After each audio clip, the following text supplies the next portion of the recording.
কুসুম, হাতের কাজগুলো তাড়াতাড়ি সেরে ফেল। ওদিকে না হলে তোর বৌদি আবার চেঁচামেচি শুরু করবে। এই তো মা, বেশি কাজ নেই। রান্নাঘরটা ঝাড়ু দিলেই সমস্ত কাজ মোটামুটি শেষ হয়ে যাবে। কুসুম, দিন দিন তোমার এই অধঃপতন হচ্ছে কেন? রান্না করেছো এটা? কোনো পদে কি এটা রান্না হয়েছে? মুখেই তো দেয়া যাচ্ছে না। কি বলছো বৌদি? আমি তো ঠিকভাবেই রান্না করছি, প্রতিদিন যেমন করি, আজকেও তেমন করছি। আমি মাত্রই চোখে দেখলাম, কোনো স্বাদই তো পেলাম না। দেখো মা, প্রতিদিনকার রান্না তো একরকম হয় না। এই কারণেই হয়তো একটু এদিক ওদিক হয়ে গেছে। এদিক ওদিক হবে কেন? প্রত্যেকদিন রান্না করতে করতে রান্না আরো ভালো হওয়ার কথা। ইচ্ছে করে আপনার মেয়ে এমন করছে, আমি কি বুঝি না ভেবেছেন? হ্যাঁ, ছি বৌদি, আমি ইচ্ছা করে এমন কাজ কেন করব? বাড়ির সবাইকেই তো খেতে হবে, তাই না? বাড়ির সবার কথা তোমার মাথায় যদি থাকতো তাহলে রান্না এত খারাপ করতে না। বিয়ের বয়স হয়ে গেছে, এখনো ঘরে বসিয়ে খাওয়াচ্ছে, লজ্জাও করে না। এর মধ্যে আবার বিয়ের কথা এলো কোত্থেকে? কাজকর্মে এমন ফাঁকিবাজ করলে সব কথাই আসবে। মা, আপনি আপনার কাজ করুন, যান যান বলছি।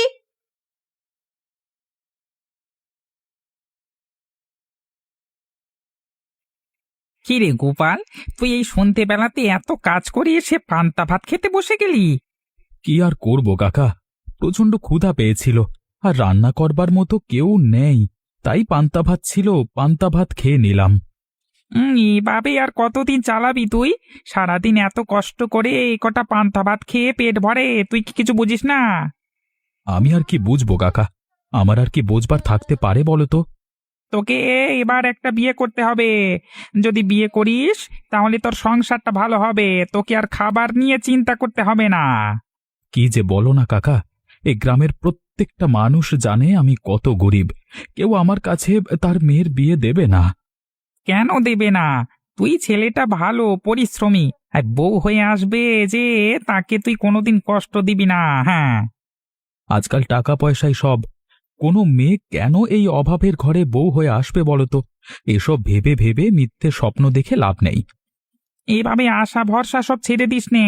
দেখবি এমন একদিন আসবে, তোর ঘর আলো করে এক সুন্দরী বউ আসবে। হ্যাঁ, তোমার কথা সত্যি হলে মন্দ হবে না, আবার সত্যি না হলেও মন্দ হবে না।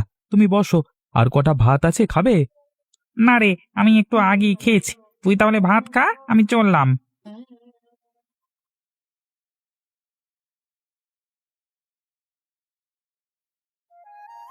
আরে, এই রোদের মধ্যে তুমি কাজ করছো? একটু চিরিয়ে নিলেও তো পারো। এই রোদের মধ্যে কাজ করতে তোমার কষ্ট হয় না? তোমাকে তো ঠিক চিনতে পারলাম না, তুমি কি জমিদারের মেয়ে নাকি? তেমনই তো মনে হচ্ছে। হ্যাঁ, আমি জমিদারের মেয়ে। তুমি হলে জমিদারের মেয়ে, তুমি কষ্টের কি বোঝো? আমাকে কত পরিশ্রম করে ফসল ফলাতে হয় তুমি জানো? নিজের শরীরকে এভাবে কষ্ট দিয়ে ফসল ফলিয়ে কোনো লাভ নেই, বুঝলে তো? এসব কিছু ভাববার মতো সময় আমাদের হাতে নেই। আমরা হলাম গরিব কৃষক, যত পরিশ্রম করব তত ভালো, না হলে খাবারও জুটবে না। পরিশ্রম করার জন্য আগে শরীরকে ঠিক রাখতে হয়। যাও, তুমি গিয়ে বিশ্রাম করো। আমি বিশ্রাম করলে আমার কাজ তুমি করে দেবে নাকি? যদি আমি এই কাজ করতে পারতাম তাহলে অবশ্যই করে দিতাম, সমস্যা হতো না। এমনিতেও বাড়িতে আমি অনেক কাজ করি। তোমাকে বাড়িতেও কাজ করতে হয়? আরে আমরা তো জানি জমিদারের বাড়িতে গোটা দশেক কাজের লোক এমনিতেই থাকে। তোমার ভাবনা ভুল। বাড়ির সমস্ত কাজ আমাকে আর মাকেই করতে হয়। আমাদের বাড়িতে কোনো কাজের লোক নেই। তাহলে আর গরিব বড় লোকের মধ্যে পার্থক্য রইল কোথায়? আমরাও পরিশ্রম করি, তোমরাও পরিশ্রম করো।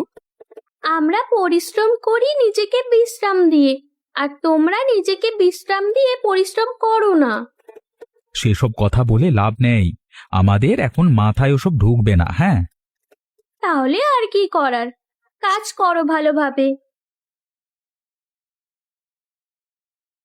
রে কুসুম, কিছু বলবি নাকি?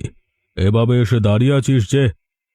হ্যাঁ বাবা, তোমার সাথে জরুরি কিছু কথা ছিল, সেই কথাই বলতে এসেছি। কিন্তু কিভাবে যে বলবো। তা বল না, এভাবে আমতা আমতা করবার কি আছে? বলি ফেল, কিছু হবে না। বলছিলাম বাবা, আমার একটা ছেলেকে পছন্দ হয়েছে।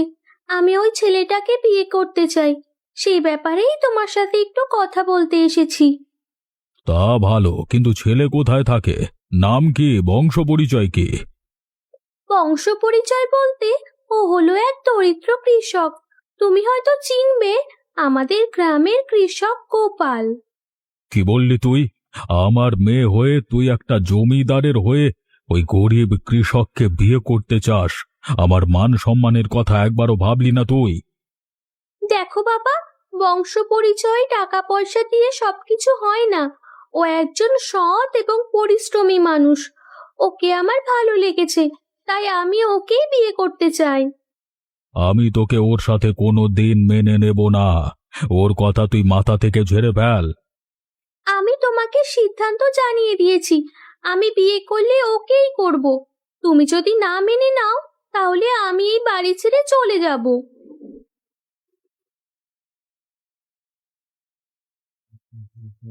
আরে, আপনি এত সকাল সকাল আমার বাড়িতে এসেছেন কেন? কি হয়েছে? আর আপনার হাতে ব্যাগপত্র কেন? আমি তোমার কাছে চলে এসেছি। তোমাকে আমার ভালো লাগে, আর আমি তোমাকেই বিয়ে করব। মানে, পাগল হয়ে গেছেন আপনি? আমি আপনাকে চিনি না, জানি না। আপনি আমাকে চেনেন না, অথচ আপনি এসে বলছেন আমাকে বিয়ে করবেন? চেনা জানার তো প্রয়োজন নেই। আমি জমিদারের মেয়ে আর তুমি দরিদ্র কৃষক, এইটুকুই যথেষ্ট। আমার তোমাকে ভালো লেগেছে, আমি বাড়ি ছেড়ে তাই চলে এসেছি। আরে, আপনি আসলেই পাগল। এভাবে বাড়ি ছেড়ে কেন এসেছেন? আপনি এখান থেকে চলে যান, আমি আপনাকে বিয়ে করব না। তুমি আমাকে বিয়ে করো বা না করো, আমি যখন চলে এসেছি আমি এখানেই থাকবো। আমাকে তোমার মেনে নিতেই হবে। কিন্তু আমি সাধারণ কৃষক, আপনি জমিদারের মেয়ে হয়ে আমার বাড়িতে অভাবে থাকতে পারবেন না। আমি সবকিছু জেনে শুনে তারপরই এসেছি, আর আমি পারবো। এটা আমার উপর আমার নিজের ভরসা আছে। তুমি শুধু আমাকে তাড়িয়ে দিও না। আপনি কাজটা কিন্তু একদম ঠিক করলেন না। গ্রামের মানুষজন ছি ছি করবে, 10 কথা বলবে। বললে বলুক, আপনি বলুন, আমাকে আপনার পছন্দ নয়? আপনাকে তো আমার বেশ পছন্দ, তাই আমি বাবার কাছে বলে তারপরই ফিরে এসেছি। ঠিক আছে, বোঝা গেল আপনি আমার কোনো কথাই শুনবেন না। বেশ, আপনি এখানেই থাকুন। যদি আপনি থাকতে পারেন, আমার কোনো সমস্যা নেই।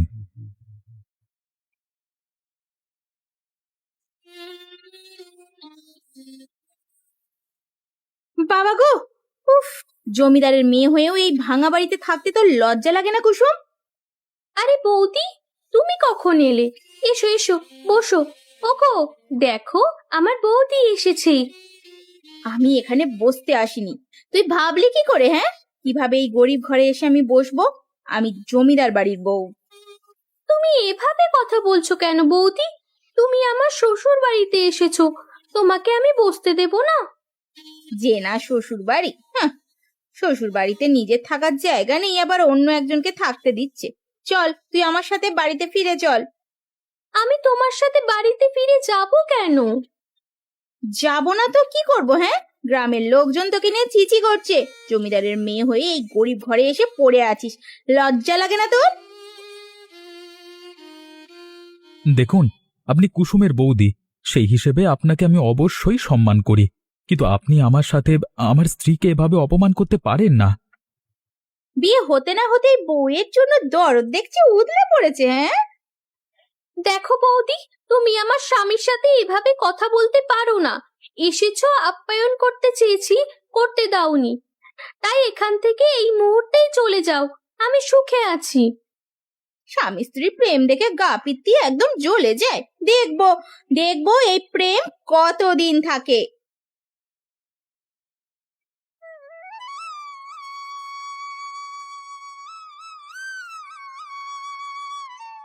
আরে, তুমি কাজ থেকে ফিরে এসেই আবার কাজ করতে লেগে পড়লে। চলো, হাত মুখ ধুয়ে এসো। আমি তোমার জন্য রান্না করেছি, গরম গরম ভাত খাবে তো? বাবা গো বাবা, আগে কাজ থেকে ফিরে বাসি পচা পান্তা ভাত খেতে হতো, আর এখন রোজ রোজ গরম ভাত খেতে পারছি। না, আমারই কপাল। এতই যখন গরম ভাত খাওয়ার শখ, তাহলে গরম ভাত খাওয়ার জন্য হলেও প্রথমে আমাকেই মেনে নেওয়া উচিত ছিল তোমার। আরে বাবা, তখন তো আমি বুঝতে পারিনি তুমি জমিদারের মেয়ে হয়ে আমার এই অভাবের ঘরে থাকবে কিভাবে। থাকবো না কিভাবে? এই যে দেখো, আমাদের ঘর আমি কত সুন্দর করে সাজিয়েছি। ধীরে ধীরে তুমি আর আমি মিলে আমাদের ঘরটাকে আরো সুন্দর করে সাজাবো। ঠিক আছে ঠিক আছে, তুমি আমার সাথে থাকলে সবকিছুই সম্ভব। আমরা দুজনে একসাথে আমাদের সংসারটা সাজাবো। যে যাই বলুক না কেন, আমরা কারোর কথা শুনবো না। তাহলে যাও, হাত মুখ ধুয়ে এসো। আমি তোমার জন্য খাবার বাড়ছি। তুমি আর আমি একসাথে বসে খাবার খাবো। কিন্তু একটা কথা কুসুম, আমার বড্ড ভয় হয়। তোমার বাবা তো আমাদের সম্পর্কটা মেনে নেয়নি, কখন যে কি করে ফেলে কে জানে। সেসব নিয়ে তোমাকে এত ভাবতে হবে না। আমি যখন এসেছি, আমি সব ঠিক করব। তুমি শুধু আমার পাশে থেকো। এখন যাও, কথা বাড়িও না।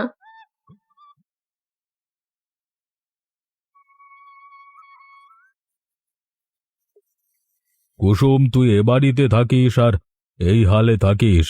আমার মেয়ে হয়ে তুই এত কাজ করছিস? আরে বাবা, তুমি এসেছো? এসো এসো। উম, তুমি বসো। কিন্তু কিন্তু কোথায় যে বসতে দেবো তোমাকে? আগে বল, তুই এ বাড়িতেই থাকিস? এই ছোট্ট ভাঙা বাড়িতে থাকতে তোর কষ্ট হয় না? তুই আমার সাথে ফিরে চল। কুসুম, কুসুম, কোথায় গেলে তুমি? দেখো আমি এসেছি। আরে জমিদার বাবু, আপনি এখানে? আমার মতো গরিব বাড়িতে আপনি? আরে কুসুম, তুমি দাঁড়িয়ে আছো কেন? জমিদার বাবুকে বসবার জন্য কিছু দাও। আচ্ছা দাঁড়াও, আমি দিচ্ছি।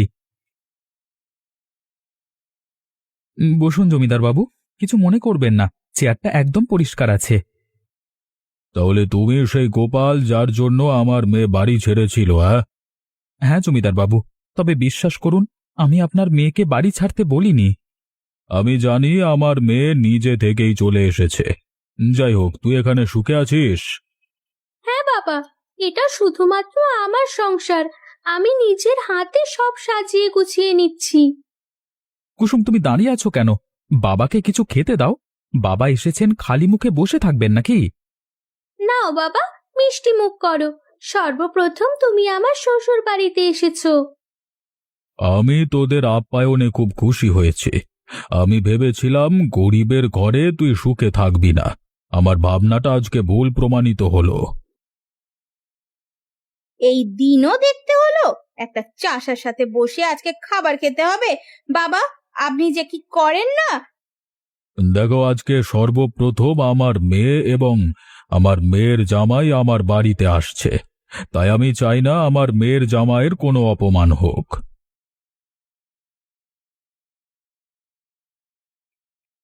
ওই যে আপনার গরিব মেয়ের জামাই চলে এসেছে, হাতে করে আবার একটা কি নিয়ে এসেছে দেখো না। এক হাঁড়ি ভর্তি মিষ্টি। সেটা না আনলেও চলতো, ওসব আমরা বাড়ির কুকুরেরাও খায় না, বুঝেছো? আহা সুনিতা, অনেকক্ষণ ধরে দেখছি তুমি আবোল তাবোল কথা বলে যাচ্ছ। এখন দয়া করে একটু চুপ থাকো তো। আমি কথা বললেই তো তোমাদের ফসকা পড়ে যায়। আমি যে সঠিক কথা বলি সেটা তোমার কেউ দেখতে পাও না নাকি? আরে গোপাল বাবা, তোমরা দাঁড়িয়ে আছো কেন? এসো এসো, বসো। কুসুম, জামাইকে দাঁড় করিয়ে রাখবি? বসতে দে না। এসব চাষা ভুষাদের সাথে আমি একসাথে বসে খেতে পারবো না। কিছু মনে করবেন না বাবা, আপনাদের রুচিতে এসব যায়, কিন্তু আমার রুচিতে এসব যায় না। এই ছোট লোক চাষিটার জন্য আমাকে কত কথা শুনতে হয়েছে গ্রামবাসীদের কাছ থেকে। আজকে আমি ওই কুসুম আর চাষিটাকে মেরে ফেলবো। ওরে বাবা গো, মা গো, জ্বলে গেলাম। কে কোথায় আছো? আমাকে বাঁচাও। জ্বলে গেলাম, পুড়ে গেলাম গো। ও বাবা গো, ওরে বাবা রে! বৌদি, কি হয়েছে তোমার? তুমি এভাবে চিৎকার করছো কেন? কি হয়েছেটা কি? আরে কে কোথায় আছো? ওমা, একবার রান্নাঘরে এসো তো। আমাকে বাঁচা কুসুমা, আমাকে বাঁচা। জ্বলে গেলাম গো, আমি যে আর সহ্য করতে পারছি না। কেউ আমাকে, কেউ ডাক্তারের কাছে নিয়ে চলো। কেউ ডাক্তারের কাছে নিয়ে চলো। আরে তুমি আগে ওঠো। তোমার পা তো দেখছি একদম পুড়ে গেছে। জল ঢালতে হবে, ঠান্ডা জল। আরে ও মা, কোথায় গেলে তুমি? তাড়াতাড়ি এসো।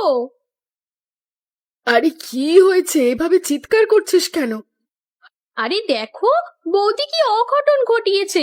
তুমি তাড়াতাড়ি আমাকে একটু ঠান্ডা জল দাও, বৌদির পায়ে ঢালতে হবে যে। বৌদি, তুমি তুমি ওঠো, এখানে এসে বসো। হায় উপরওয়ালা, এ তুমি কি অঘটন ঘটালে বৌমা?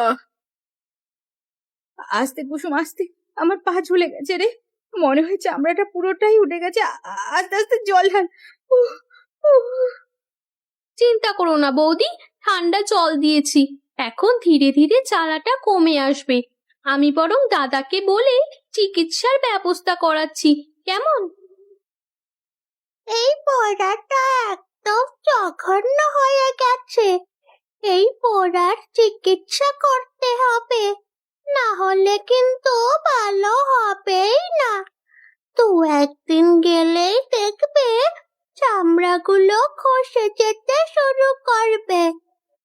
তাই মা, আজকের দিন তো চলেই গেল, কালকে শহর থেকে ভালো ডাক্তার আনবো, তারপর বৌদির চিকিৎসা করাবো। গ্রামের এসব হাতুড়ি ডাক্তার দিয়ে চিকিৎসা করাবো না। কুসুম, তুমি আমাকে নিয়ে এত চিন্তা করছো কেন? আমি তো তোমার ক্ষতি করার জন্যই রান্নাঘরের খাবারে বিষ মেশাতে গেছিলাম, আর তুমি কি না আমার সেবা করছো? বৌদি, তুমি তো এই বাড়িতে আসার পর থেকে আমি তোমাকে দিদি হিসেবেই মেনে নিয়েছি। তুমি যেমনই হও না কেন, তুমি তো আমার দিদির মতো। আমি তোমাকে কিভাবে তোমার বিপদে ছেড়ে দিতে পারি বলো? আমার যে এখন আসলে কি বলা উচিত আমি নিজেও জানি না। আমি তোমাকে দিয়ে কত কাজ করিয়েছি, কত অত্যাচার করেছি, অপমান করেছি, তা তো হিসাবের বাইরে। বৌদি, সেসব অতীতের কথা, অতীতের কথা মনে রাখতে নেই। আমি সেসব নিয়ে কিছু ভাবি না, অথবা কোনোদিন ভাবিও নি। তোমার মতো মানুষ হয় না কুসুম। আজকে আমি আমার ভুল বুঝতে পেরেছি, আমি অনুতপ্ত।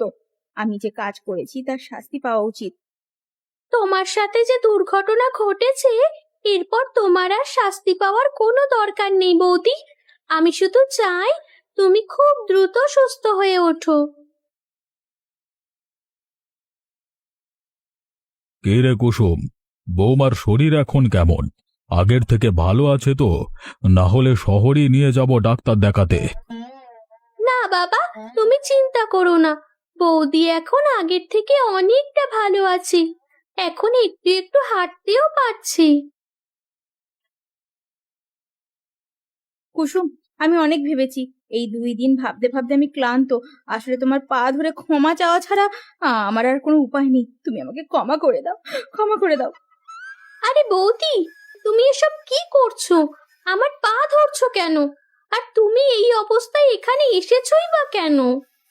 ক্ষমা চাইতে, ক্ষমা না চাওয়া পর্যন্ত আমার মনকে আমি শান্ত করতে পারছিলাম না। আমাকে ক্ষমা করে দাও কুসুম, ক্ষমা করে দাও। আরে বললাম তো, তোমার প্রতি আমার কোনো রাগ ক্ষোভ কিচ্ছু নেই। আমি কিন্তু গোপালকেও অপমান করেছি, এই বাড়িতে ঢুকতে না ঢুকতেও কত খারাপ খারাপ কটু কথা বলেছি। তুমি এখনো গোপালকে চিনতে পারলি না বৌদি? ও সেসব কিছুই মনে রাখেনি। সত্যি বলছি, তুমি আর কষ্ট পেও না। অবশেষে এতদিন পর আমার সংসারটা আবার জোড়া লাগলো। বৌমা, তুমি এসব নিয়ে আর কষ্ট পেও না, শুধু আমাদের সাথে একটু মিলেমিশে থাকো। আমি আপনাকে কথা দিচ্ছি, এই সংসারে আর কোনো ভাঙন লাগবে না। আমি যতদিন আছি এই সংসারটাকে আগলে রাখবো, এটাই তো আমার কর্তব্য। বেশ, সব যখন ঠিক হয়েই গেছে, তাহলে সেসব কথা নিয়ে এখনো পড়ে থাকলে হবে? চলো সবাই আনন্দ করি, আমরা পুরো পরিবার এক হয়েছি। তোমরা সবাই শোনো, আমি একটা সিদ্ধান্ত নিয়েছি। আশা করছি তোমরা আমার সিদ্ধান্তকে সবাই সম্মান জানাবে। তুমি আবার হঠাৎ করে কি সিদ্ধান্ত নিলে? এত বছর পর আমি আসলে বুঝতে পেরেছি টাকা পয়সা অথবা ধন দৌলত মানুষকে সুখী করতে পারে না। সেটা আমাকে আমার মেয়ে এবং মেয়ে জামাই শিখিয়েছে। তা তো অবশ্যই বাবা, আমরা এই বাড়িতে থেকে যতটুকু সুখ শান্তি পাই, তার থেকে দ্বিগুণ সুখ শান্তি কুসুম ওই ভাঙা ঘরে থেকে পায়।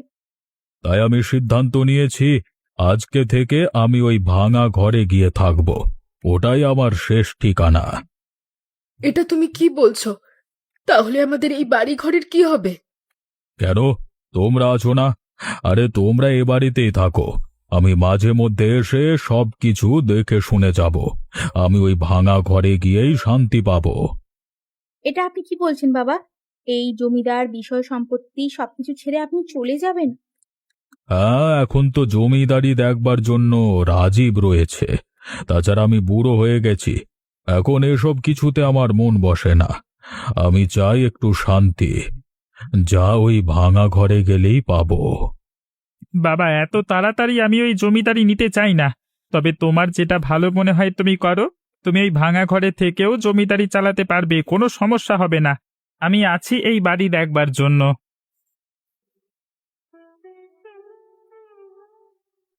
কি রে গোপাল, একদিন তোকে বলেছিলাম না খুব সুন্দরী একটা মেয়ে তোর ঘরের বউ হয়ে আসবে? আমার কথা মিলল তো? মিলল মানে? দেখো কিভাবে মিলে গেল, একদম জমিদার বাড়ির মেয়ে এসে আমার ঘরে উঠে গেছে। হ্যাঁ, ভাগ্যিস সেদিন তোমাকে কাজ করতে দেখে ভালো লেগেছিল, না হলে কি আর জমিদার বাড়ির মেয়ে নাগাল পেতে তুমি? আমার জামাইও কিন্তু কম না। আমরা যতটা পরিশ্রম করি তার থেকে শতগুণ বেশি পরিশ্রম করে আমার জামাই। এমন একটা জামাই পাওয়া ভাগ্যের ব্যাপার।